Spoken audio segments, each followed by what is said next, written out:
Hello, Western New York. We are back for another edition of What's Going On with Nate Brown Jr. and the crew. Nate Brown's here? He's here in spirit. Oh, okay. I was going to say, because I know he called me a while ago saying, like, yeah, you got to do the show today with Ryan. And his voice became way whiter, and he's back for another whole hour of amazing top-notch radio right here on Fox Sports 1280. Western New York, you're not the only people listening right now. You can't really call it Rochester anymore because of where we're at. Like, we're beyond New York. We're beyond the walls of New York. We do have Rick Toney with us. This is Ryan Vernell on the mic, filling in for the legend Nate Brown for this week. You hear us every week on this show, almost every week on the show. Rick Toney for many years. You hear me behind the scenes, moving the puzzle pieces, pulling the puppet strings, all that good stuff. But we got a lot of sports to talk about this week. Ain't that right, Chicago? Ain't that right, Indianapolis? All these other wonderful cities that the show has now been syndicated to on all these wonderful FM platforms. Rick Toney, first off, I got to ask you, have you been watching the NBA playoffs? This year's playoffs have been the best in a while. I want to say dating back to probably the turn of the millennium. Easily. And I'm not sure if everybody noticed it or not, but we have the submergence of Jason Tatum. This kid is becoming a superstar. Right, the submergence or the emergence? Because Lord have mercy. He got to this playoffs and exploded, Ryan. Like, I know people have been talking about that he had it. He's showing it now. Oh, yeah. And it seems to really be coming together, like you said, right at the right time. These are the moments that you see the best of the best play at their best, the NBA playoffs. That's why it's so frustrating when we see guys like James Harden who do so well in the regular season get into the playoffs and flop. But we'll be getting into James Harden and the boys later. I was going to say, like, you say that for the Sixers and Heat segment that we do later on in the show, but just before we leave James Harden, I want to say that could it be he's out of his prime? We'll get into it. But in terms of Jason Tatum, it's clear that he's entering his prime and that he's there now. And the moves that he's pulling off, he's doing exactly what he wants on the court. And it definitely helps to have Jaylen Brown out there too, who's being the perfect Robin to the Batman that is Jason Tatum. Doing exactly what he has to do. When you got, Al Horford down there being your garbage guy and basically showing Giannis that you're not going to push me over, that changes how the Bucks play. You need somebody that can go physical with Giannis Antetokounmpo, because he's just another one, a different breed. One thing, too, I'll say about Tatum, a lot stronger than I thought. He's always been fluid. He's always had a jumper. But the way that he's maneuvering these spin moves and layups, the way he takes it to the basket, this is like, it's a whole new Jason Tatum. It's not like he hasn't, but a whole new level of him dominating like this. But remember, I think when he was 16, he actually attended Kobe Bryant's camp. The Green Mamba? Are you saying that he is the Green Mamba? I don't know what color Mamba he is, but you can see like the elements that he got from that by his fadeaway, the shimmy shake and all that, though his release, all that looks similar to Kobe. Very similar. Yeah. And might I say it looks similar to another one of these GOATs, dare I say, the great MJ. But I will say it's that form, right? We talk about Kobe noticeably used all the same forms as Mike. He developed his own style as he got older. But definitely good to note that there, Mr. Rick Toney. So as we're on the note of New England, I know that he's down in Tampa Bay now, but we want to welcome Tom Brady to the Fox Sports family. Hey. He's raising all of our value around here. By the way, they say that this is the highest contract in broadcasting in the history of media. He's now in line to receive $375 million across 10 years. But have no fear, fans of football. It's also been announced that he will not be going anywhere until he's ready. So if he decides to retire in 2043 and to do another 20 years of this, he still can, and he'll have a job waiting right here at Fox Sports. That's it. Well, not us Fox Sports, but up.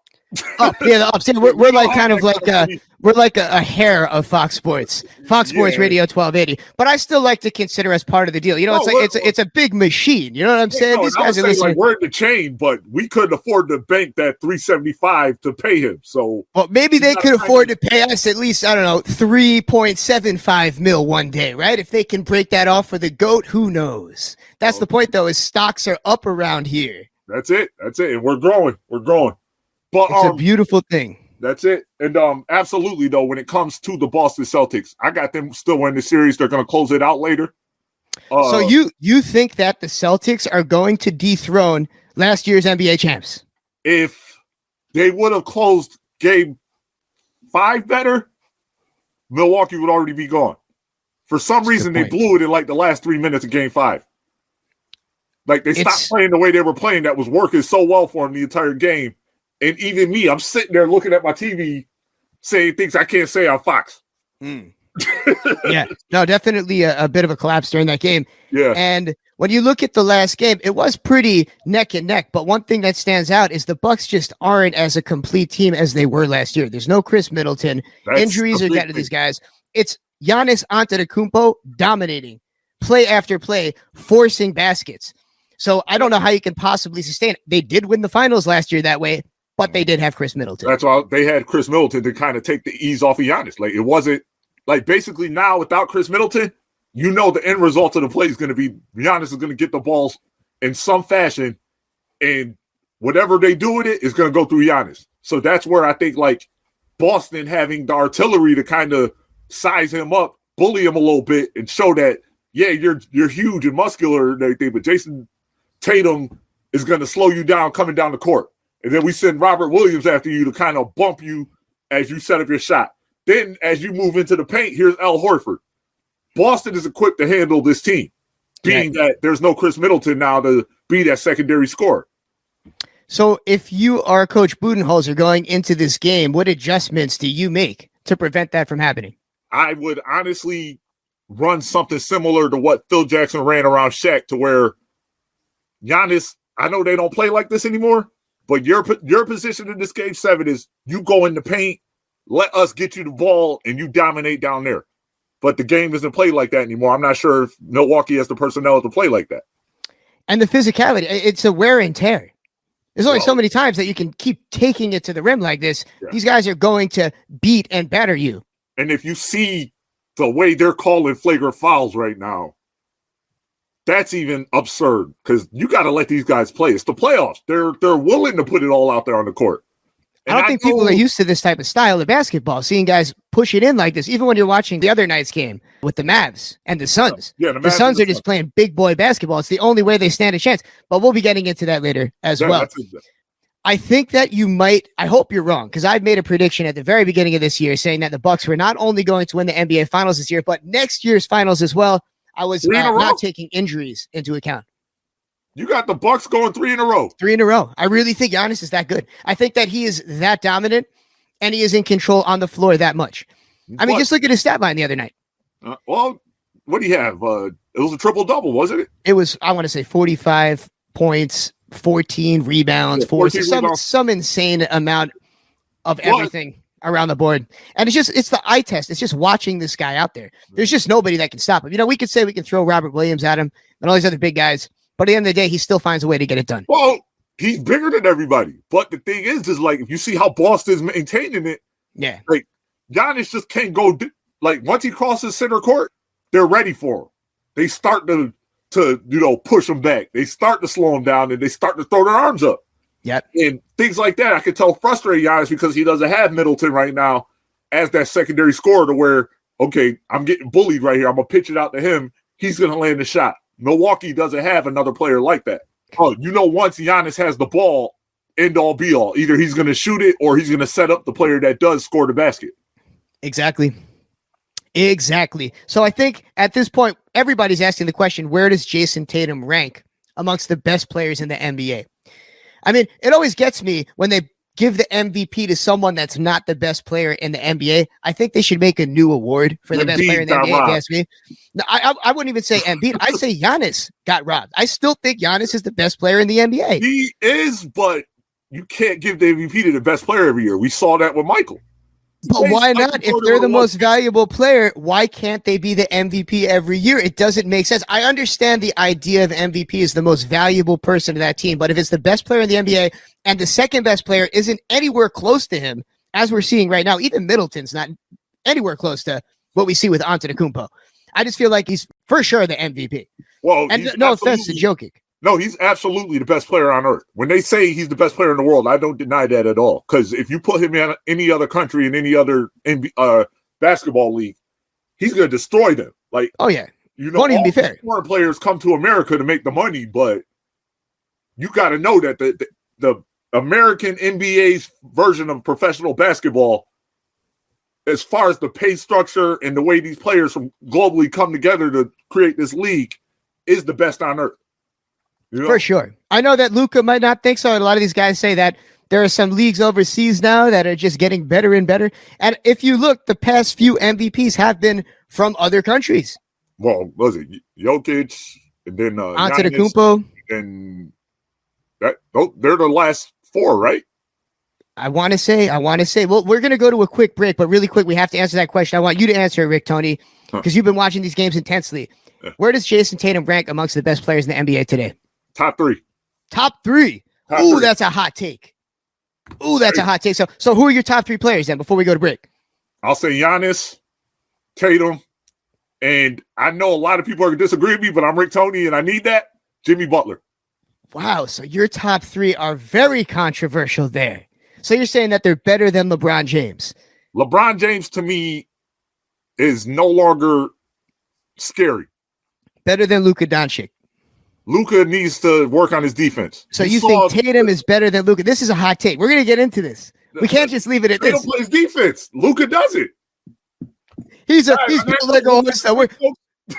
We're going to get into this. We got Rick Tony and myself, Ryan Vernell, in studio, filling in for the legend, Nate Brown Jr. When we return, we have a lot more basketball to talk about. Plus, we got to talk about the Yankees. After all, it's a Yankee baseball season, baby. This is what's going on. Fox Sports 1280. Let's go. We are back, folks. It is indeed the most wonderful time of the year, also known as the NBA playoffs, and you're tuned in to the boys, to the crew. This is what's going on. Part of the crew. Well, this is the crew. Nate Brown Jr., the headliner, if you will. He's off the grid. He got some young lights in there now, unlike the Lakers.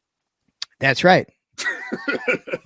Good riddance. You know, it's really good to have it be the most wonderful time of the year and also have it be, dare I say, the most unpredictable time of the year.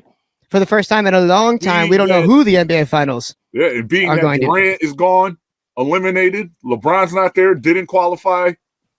Giannis could go home later. Looking at the change of the guard. And I think starting next year, we're going to get a Luka-led Mavericks team that can really compete for a championship. That whatever Tatum does, whether he wins it this year or not, we're going to see him take it to another level next year. You know, you got Devin Booker and Chris Paul, who, I mean, at this point, Chris, you got to get it done. There's no reason why the Phoenix Suns should not be in the Western Conference Final at this point. You know, it kind of goes with what I said last year. Last year, I made a bold claim. I made a hot take, if you will. I said whoever won the NBA Finals, whichever player it was whose team won the NBA Finals, would be the best player in the NBA.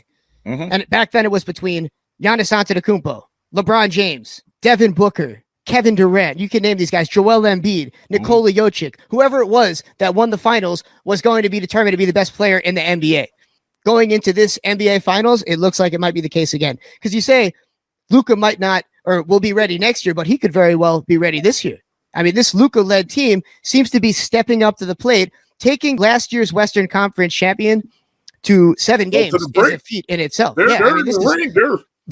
I mean, and especially in the fashion that they did in Game 6, Luka is showing that he is indeed a top 5 player in the NBA. It's Luka magic.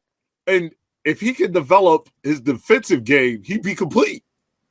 Because Ryan, he's not flawed offensively at all. What are your expectations of Luka on the defensive end? Let's start there. What is he not doing? Because when I watch him, he's playing hard. He's still playing. He's doing what he's got to do out there. The way the opposition can handle him. Like, if you really are prime out here with being a ball handler and kind of setting the court up, Luka won't be able to figure you out in time to be able to stop it. You know, I would say it's court vision and reading his opponent. Because even Chris Paul said he can't guard me. Yeah. Chris Paul's 37 years old. But I mean, most people can't really guard Chris Paul. When he wants to score, he finds a way to score. Well, into it, if he doesn't score himself, he'll set somebody else up to score wide open, and another player will be able to shoot if that person can't. And honestly, Chris Paul is a top 3-point guard of all time. The point guard, if you will. We have a hell of a game to look forward to tonight, not just with the Celtics and the Bucks. And we mentioned before break that you did think Jason Tatum was better than Luka Doncic, but I think it goes back to this conversation. Whoever wins the finals is going to be determined to be the best player in the NBA. If the Celtics win the finals, there are going to be some rumblings that Jason Tatum is the best player in the NBA. Even though right now some wouldn't even put him in the top 5. I myself might not put him in the top 5, but I would have to at least think, wow, maybe he is, if he's able to dethrone all of these other teams and become the best sitting there on the throne, if you will. And even deeper than that, I got to take my hat off to Brad Stevens. First year as a GM, and look what he put together. That's right. Yeah, and Ime Udoka, who wasn't even an assistant for Pop. He was like somebody in the background running the numbers. He's a hell of a coach. I don't know what they are putting in the water in San Antonio, or what Pop is giving, what brain food he feeds these guys. Yeah, and think about it. Becky Hammond could possibly be the first female head coach in the NBA. I think she's that good. And we got Mike Budenholzer, who spent 17 years under Pop. Yeah. Steve Kerr played for Pop, and I think he coached for him under a year.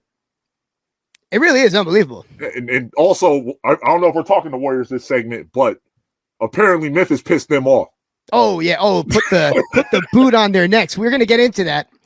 But while we're still on the note of tonight's game with the Mavs and the Suns, what do you see happening?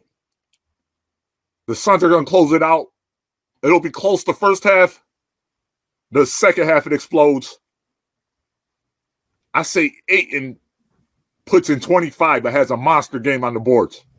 I can't disagree with that. I think that's the one thing that separates the Suns from the Mavs, and the one strong point they really have over them is they can get their big men in the paint to score. Absolutely. And it doesn't seem like there's much the Mavs can do to stop them. Well, other than Luka, offensively, what is their go-to? It's team basketball. If you watch the last game, Reggie Bullock had the second most points on the team. I believe he had 19 points. I'm a big fan of Bullock, by the way, as a Clippers guy. We drafted him back today. But that being said, it's team basketball. They're moving the ball around a lot. And it's what you'd think that the Suns would be doing with the point guard, or the point guard, I should say, out there. But you can see that the Suns are hurt. There's wear and tear. Devin Booker's coming off a real injury. He's still playing through a real injury right now. Chris Paul, always hurt during the playoffs. He's 37 with like 17 years of basketball in his body. I'm going to make a hot take, Rick Tony. And it's really not even that hot a take. I'm going to say it. I think that the Mavs are going to win tonight. I think that the Mavs are going to beat the Suns, and that Luka is going to emerge as a top 5 player in the NBA, and that the conversation next year might not even have LeBron in the top 5. And I'm like the biggest LeBron fan in the world. I took LeBron out of top 5 this year. Yeah. And I hate to say it, because if you look at him and you watch what he did, I mean, he played amazing this year on the Lakers. I know some blasphemous foul people are trying to say that Westbrook was the best player on the Lakers. No. But it's whatever they're smoking on in California. Let's be honest. Cut their tongues out. That's absurd. Westbrook is toxic to whatever franchise he goes to because he can't play team ball. You know, they say that Phil Jackson is planning on removing LeBron from the Lakers and building around Russell Westbrook. At least that's what the rumor mill is saying. That's what's out there, I believe. And you know, Phil Jackson is a terrible team builder.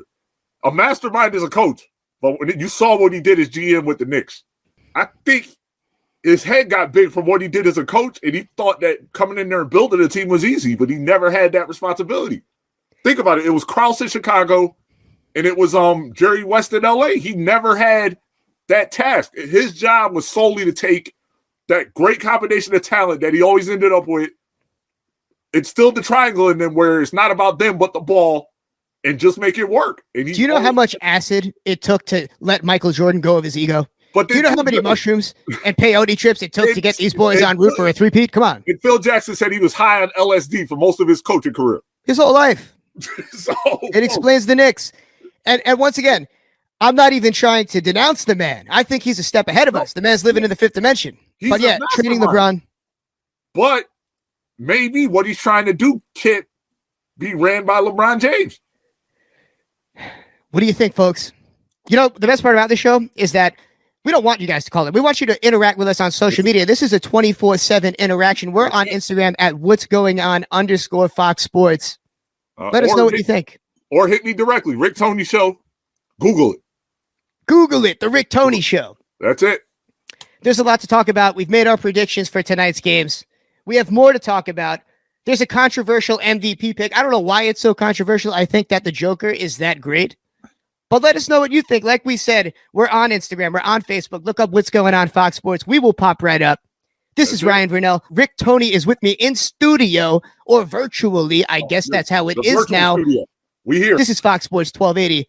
Western to Eastern New York. What's going on in the building? Nate Brown Jr. and the crew. We We'll be back. Beautiful people of the sports world, we are back. This is indeed What's Going On with Nate Brown Jr. and the crew. We're the crew. And you're stuck with Ryan and Rick Tony this week. Nate is having just a blast. He's on the road. He's off. Is he? I think so. I think he's unchained. The ball and chain is gone. I'm going to call his life, just like all of our lives. Our lives, the obligations of life are the ball and chain. And I think our man, Nate Brown Jr., is on the road. So send him your regards on Instagram at Nate Brown Jr., Fox Sports. He's up there. And boy, Rick Tony, what an NBA playoffs it's been. We've now seen 2 series close out. 2 different series. And you were excited about this one. I mean, you're a big fan of West Coast things and West Coast culture. I know that. I've seen you. I see those eyes half open right now. And and it looks like the Grizzlies are now able to keep their eyes half open as well. They're on their way to Cancun. What are your thoughts on this series? What do we have to look forward to next year? Some are saying that this is the emergence, the come up of the Memphis Grizzlies. What do you think about that? If John Morant can get what he needs, he's ready now. So next year, watch out for Memphis. But I'm telling you, this team is going to be a problem in the Western Conference for the next 4 years. Do you think that he makes his team better? Because some make this argument that the team plays just as well when he's not there. No, actually, they probably have acclimated to being good without him. But with him in the lineup, they can compete for a championship with him in the lineup solidly. Don't get me wrong. But the team without him could get to a championship. They're just not going to win it. It's a great team. No, it is. And they're well coached. I care. Who's the coach? Taylor Jenkins. He's definitely an amazing coach.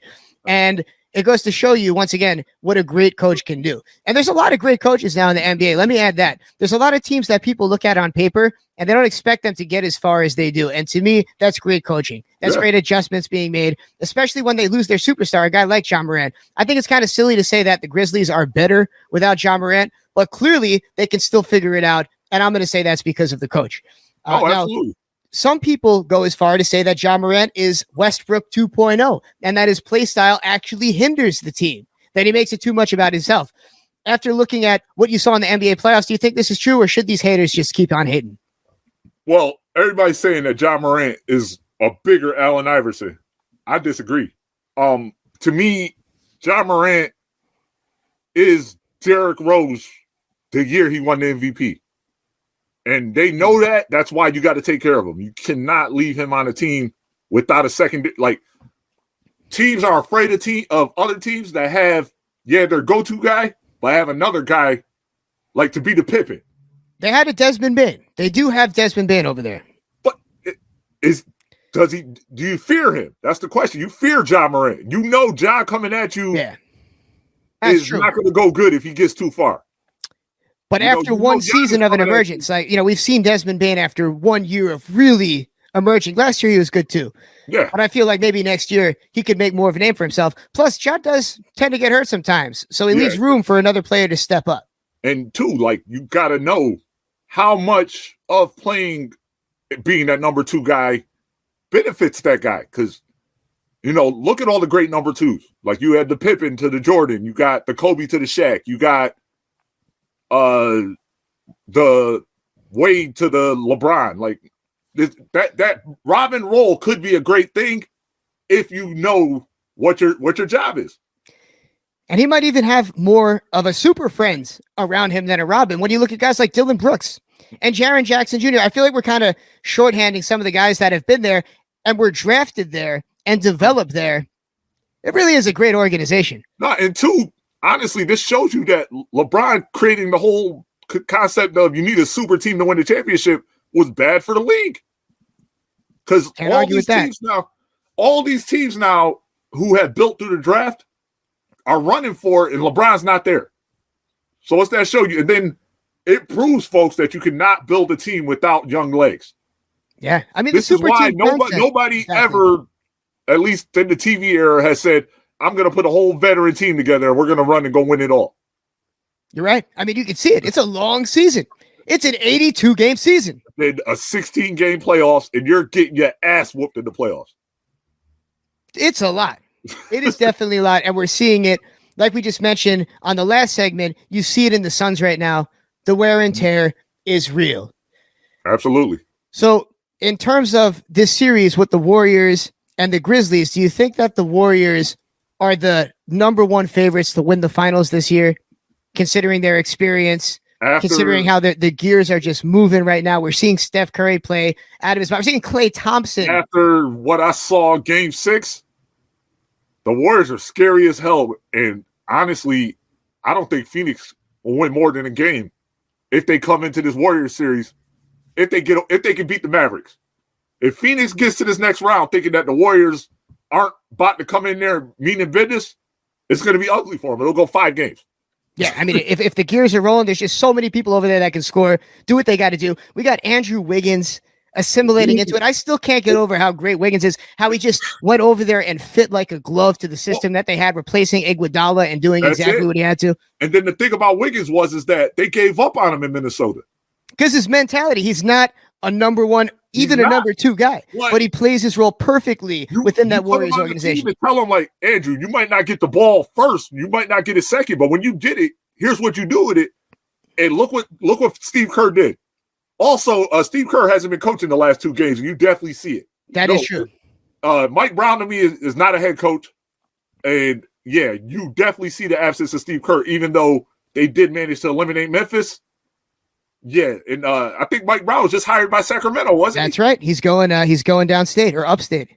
Or is it downstate? I wish I knew my geography. Sacramento's North Cali. I do agree with that 100%, that Mike Brown is not as good as Steve Kerr. I just think Steve Kerr is that great. And he just knows that team so well. I mean, this is his team. Absolutely. And remember, he called, Mark Jackson actually called that he had the best shooting backcourt in NBA history in 2015.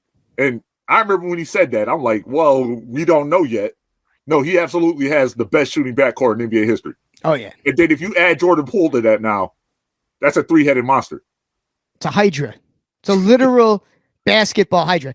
We also, I'm going to make this as a semi-hot take. I feel like the Warriors are still underrated. The fact that they're this good and so well put together, the whole team is galvanized immaculately since the departure of Kevin Durant and filled those holes so nicely and has become an even better team. It takes the wear and tear off of Klay and off of Steph because there's so many other players out there. Plus, the number 2 pick, James Wiseman, isn't even out there at all. Yeah, and then too, remember what Draymond told Durant when they got into it on the bench. We won championships before you got here. He's showing that's true. Oh, yeah. And Draymond, man, how have we gone this whole time without talking about Draymond? Unbelievable. He's the glue to it all. Truly. And if anybody hasn't seen that Bleacher Report video, they have these animations where they go back in time and they have players play against each other from different eras. I forgot the name of it, but everybody needs to go to Bleacher Report. And I know it's a competition. Rodman, right? They have him facing with Dennis Rodman. Yes, very funny stuff. Lots of good North Korea references, as there should be. But yeah, so what a series. Looking forward to seeing the Warriors in the next one. They could win it all. Now it seems like they are favorites, according to a lot of these NBA heads. I don't know how you bet against them.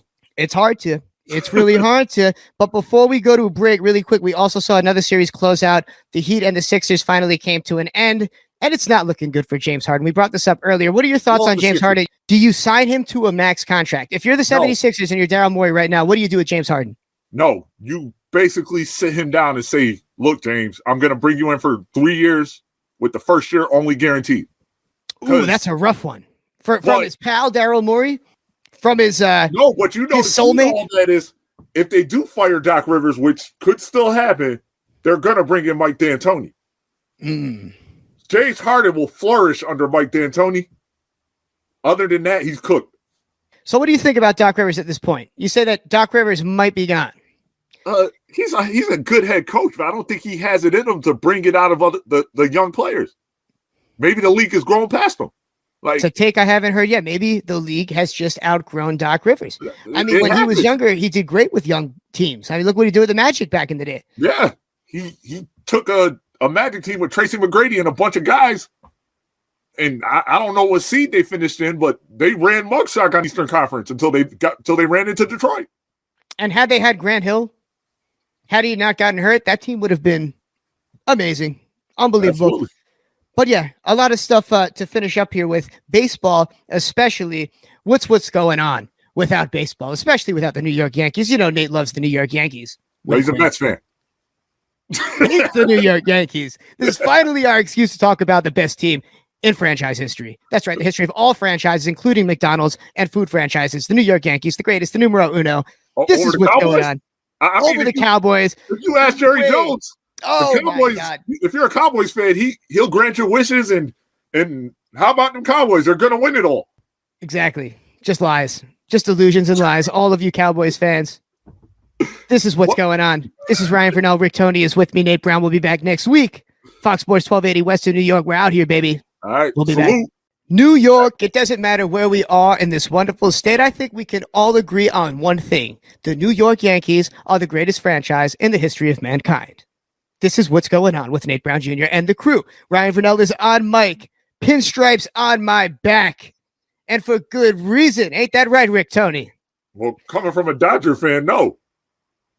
What do you think? Just because you're the second best team and you could even hold a candle to the New York Yankees, just because you bought your way into a championship doesn't mean we haven't done it 27 times? I was going to say, like, if anybody buys championships in sports, it's definitely the Yankees. But sure.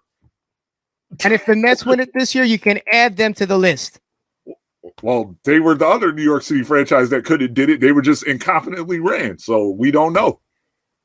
Got to give a major 10-gun salute to the New York Mets franchise from the owner all the way down to the bottom. Well, ain't that right, Stevie? When you put somebody that has some sense in control, like, they can do it too. And I'm pretty sure forever they've been looking at the Yankees like, yeah, they're 20 minutes up the road from us, but they're so much better. It's brutal, but it's good for New York baseball. I'd say that this is the best state that New York baseball has been in 20 years. And I'd say that this Mets team is better than the one that played against the Yankees in the Subway Series. I was going to say, what, 2001, wasn't it? It was around that time. It was. Yeah. I was so high on life during that time because the Yankees winning constantly. I don't even know what year it was. I was high. It was just one blur of winning. Yeah, I was high championships. else, but yeah, it's okay. We won't talk about that because they didn't sponsor the show this week. Well, no, because you were probably like 9 or 10 at the time. Hope you weren't. How old were you during that championship three-peat? 15, 16? 15, 16. Okay, you were probably on something. Yeah. Let's be honest. And then, I was also chasing the women. Yeah, chasing the dragon. Sure. Yeah. Whatever you want to call it.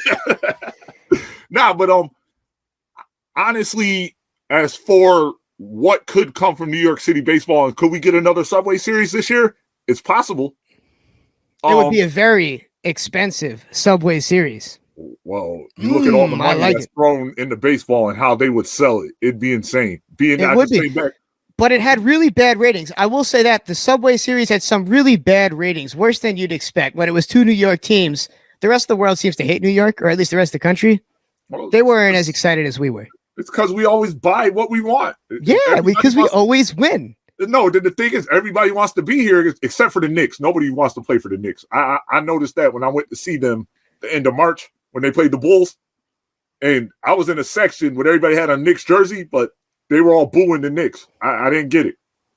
Sorry, it's like Nate. The great Lamont Coleman once said, I'm from New York, but never was a fan of the Knicks. Yeah. I got to agree with him. Big L, rest in peace. Rest in peace, Big L. So, Rick Tony, since April 21st, the Yankees have gone 16-2. They have the fourth best team ERA in baseball.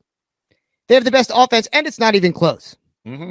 And as a Dodgers fan, how does this make you feel? Are you nervous? Being that I don't see them finishing the year like this, and honestly, once the playoffs start, I think they'll be upset. I'm not worried.